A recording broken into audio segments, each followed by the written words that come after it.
KSRTC driver mayor തർക്കം. തിരുവനന്തപുരം നഗരസഭാ council യോഗത്തിൽ BJP പ്രതിഷേധം. മേയറും KSRTC ഡ്രൈവറും തമ്മിൽ നടുറോഡിലുണ്ടായ തർക്കത്തിൽ പ്രതിഷേധവുമായി BJP. തിരുവനന്തപുരം നഗരസഭാ കൗൺസിൽ യോഗത്തിലാണ് BJP പ്രതിഷേധം.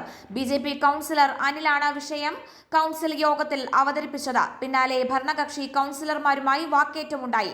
അതേസമയം മേയർ ആര്യ രാജേന്ദ്രനെതിരെ നൽകുന്ന കേസിനായി ഏതറ്റം വരെയും നിയമപോരാട്ടം നടത്തുമെന്ന ഡ്രൈവർ യദു. മേയർ ആണെന്നുള്ള ഈഗോയാണ് ആര്യ രാജേന്ദ്രൻ കാണിച്ചത് എന്നും മേയർ പറഞ്ഞതെല്ലാം തെറ്റാണെന്നും തെളിഞ്ഞു കഴിഞ്ഞതായും യദു മാധ്യമങ്ങളോട് പറഞ്ഞു.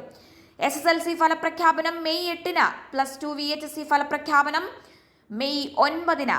SSLC പരീക്ഷാഫലം മെയ് 8-ന് പ്രഖ്യാപിക്കുമെന്ന് വിദ്യാഭ്യാസ മന്ത്രി V Sivankutty. Higher secondary, vocational higher secondary ഫലം മെയ് 9-ന് പ്രഖ്യാപിക്കും. കഴിഞ്ഞ വർഷം മെയ് 19-നാണ് ഫലപ്രഖ്യാപനം നടത്തിയത്.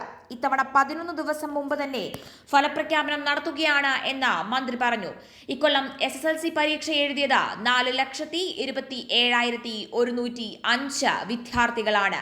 70 ക്യാമ്പുകളിലായി 14 ദിവസം കൊണ്ട് മൂല്യനിർണ്ണയം പൂർത്തിയായതായി മന്ത്രി V ശിവൻകുട്ടി വാർത്താ സമ്മേളനത്തിൽ അറിയിച്ചു.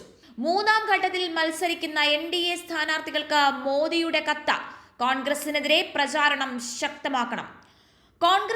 പ്രചാരണം ശക്തമാക്കണമെന്നാവശ്യപ്പെട്ട് മൂന്നാം ഘട്ടത്തിൽ മത്സരിക്കുന്ന NDA സ്ഥാനാർത്ഥികൾക്ക് കത്തയച്ച പ്രധാനമന്ത്രി നരേന്ദ്രമോദി. ഇന്ത്യ സഖ്യത്തിന്റെ നിലപാട് തുറന്നു കാണിക്കുന്ന പ്രചാരണ പരിപാടികൾ സംഘടിപ്പിക്കണം. സംവരണം അട്ടിമറിക്കുന്നതടക്കം ഗൂഢാലോചന പുറത്തു കൊണ്ടുവരണം എന്നും മോദി കത്തിൽ ആവശ്യപ്പെട്ടു. അമിത്ഷാ, ശിവരാജ് സിംഗ് ചൗഹാൻ അടക്കമുള്ള സ്ഥാനാർത്ഥികൾക്കാണ് പ്രധാനമന്ത്രി കത്തയച്ചിരിക്കുന്നത്.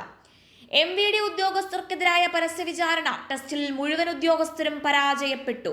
മോട്ടോർ വാഹന വകുപ്പിലെ ഉദ്യോഗസ്ഥർക്കെതിരായ പരസ്യവിചാരണ ടെസ്റ്റിൽ തിരുവനന്തപുരം മുട്ടത്തറയിലെ ടെസ്റ്റിൽ മുഴുവൻ ഉദ്യോഗസ്ഥരും പരാജയപ്പെട്ടു. 3 ഉദ്യോഗസ്ഥർ റോഡ് ടെസ്റ്റ് പൂർത്തിയാക്കിയെങ്കിലും ഗ്രൗണ്ട് ടെസ്റ്റ് പരാജയപ്പെട്ടു. ഉദ്യോഗസ്ഥർക്കെതിരെ നടപടി ഉറപ്പ് എന്ന് ഗതാഗത മന്ത്രിയുടെ ഓഫീസ് അറിയിച്ചു.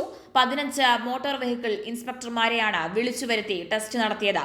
ഗതാഗത മന്ത്രിയുടെ നിർദ്ദേശം ലംഘിച്ച് ദിവസം 100-ലധികം ഡ്രൈവിംഗ് ടെസ്റ്റുകൾ നടത്തിയതിനാണ് മോട്ടോർ വാഹന വകുപ്പ് ഉദ്യോഗസ്ഥരെ പരസ്യ വിചാരണയ്ക്ക് വിധേയമാക്കിയത്. 15 ഉദ്യോഗസ്ഥരെ വിളിച്ചുവരുത്തി ഡ്രൈവിംഗ് ടെസ്റ്റ് നടത്തുകയായിരുന്നു. മുട്ടത്തറ ഗ്രൗണ്ടിലാണ് ഗതാഗത മന്ത്രിയുടെ നിർദ്ദേശപ്രകാരം വിചാരണ ടെസ്റ്റ് നടത്തിയത്.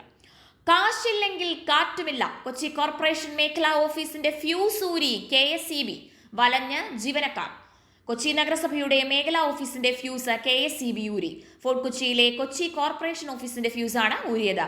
കൊടും ചൂടും ഉഷ്ണതരംഗ സാധ്യതകളും നേരിടുന്നതിനിടെയാണ് ജീവനക്കാരെ പെരുവഴിയിലാക്കി KSEBയുടെ ഈ നടപടി. ഫ്യൂസ് ഊരിയതോടെ കോർപ്പറേഷൻ ഓഫീസിൽ ഫാൻ പോലും ഇടാൻ സാധിക്കാത്ത സ്ഥിതിയായി. 2 ലക്ഷം രൂപയോളം വൈദ്യുതി ബില്ല് കുടിശ്ശികയുള്ളതാണ് ഫ്യൂസ് ഊരാൻ കാരണം.